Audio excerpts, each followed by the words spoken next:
જૂનાગઢમાં મહાનગરપાલિકા દ્વારા દબાણો દૂર કરાયા છે। મહત્વના સમાચાર સામે આવી રહ્યા છે। જૂનાગઢથી મહાનગરપાલિકા દ્વારા દબાણો દૂર કરવામાં આવ્યા છે। દબાણો દૂર કરાતા વેપારીઓમાં ભારે રોષ જોવા મળી રહ્યો છે। તો એમજી રોડથી સરદાર ચોક સુધીના દબાણો હાલ દૂર કરાયા છે। તો મહાનગરપાલિકાની દબાણ શાખા સામે વેપારીઓ લાલ ઘૂમ થયા છે। તો અધિકારીઓ વહાલા દવલાની નીતિ અપનાવતા હોવાનો પણ આક્ષેપ સામે આવી રહ્યો છે। જાહેર માર્ગો પર દબાણો દૂર કરાતા વેપારીઓમાં હાલ નારાજગી જોવા મળી રહી છે।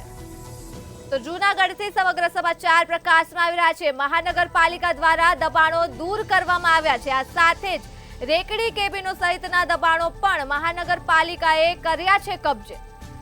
એમજી રોડથી સરદાર ચોક સુધીના દબાણો દૂર કરવામાં આવ્યા છે। તો મહાનગરપાલિકાની દબાણ શાખા સામે વેપારીઓ લાલ ઘૂમ બન્યા છે। અધિકારીઓ વહાલા દવલાની નીતિ અપનાવતા હોવાનો આક્ષેપ પણ સામે આવી રહ્યો છે। તો જાહેર માર્ગો પર દબાણ દૂર કરાતા વેપારીઓમાં ભારે નારાજગી જોવા મળી રહી છે। આ સાથે જ રેકડી કેબિનો સહિતના દબાણો પણ મહાનગરપાલિકાએ કબજે કર્યા છે। તો દબાણો દૂર કરાતા વેપારીઓમાં ભારે રોષ જોવા મળી રહ્યો છે। એમજી રોડથી સરદાર ચોક સુધી મહાનગરપાલિકા દ્વારા દબાણો દૂર કરવામાં આવ્યા છે। ત્યારે મહાનગરપાલિકાની દબાણ શાખા સામે વેપારીઓ થયા છે લાલઘૂમ। અધિકારીઓ વહાલા દવલાની નીતિ અપનાવતા હોવાનો આક્ષેપ પણ કરવામાં આવી રહ્યો છે। બરોબર છે। જે અત્યારે કાળવામાંથી જે નવા સાહેબ નિયુક્ત થઈને આવેલા છે સોંદરવા સાહેબ, બરોબર છે, અત્યારે વાલા દવલાની નીતિ અપનાવવા માંડે છે। જે કાલે રાત્રે જ બધાને દંડ પેટે હજાર રૂપિયા આપેલા છે।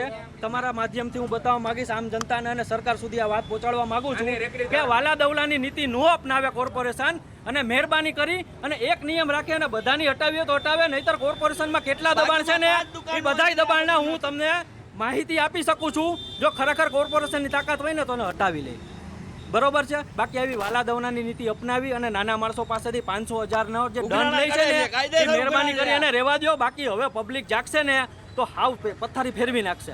આ મારા ખરાબ શબ્દોમાં મારે વર્ણન કરવું પડે છે તમારી ચેનલથી। પ્લીઝ તમે મહેરબાની કરી એના મુખ્યમંત્રી અને PM સુધી આ વાત પહોંચાડો એવી મારી રિક્વેસ્ટ છે।